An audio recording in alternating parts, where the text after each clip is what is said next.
নাবালিগ অবস্থায় যার বাচ্চা মারা যায়, ওই বাচ্চাগুলিকে আল্লাহ পাক রব্বুল আলামিন কিয়ামতের ময়দানে বাপ মার জন্য বহুত বড় সুপারিশকারী বানায়।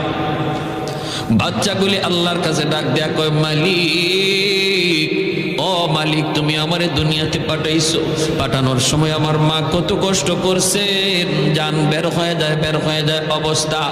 এরপরে আমি দুনিয়াতে আসলাম, এত কষ্ট আমি মাকে দিলাম, কিন্তু মার কোনো খেদমত আমি করতে পারলাম না, আমার মা ঋণ আমি শোধ করতে পারলাম না।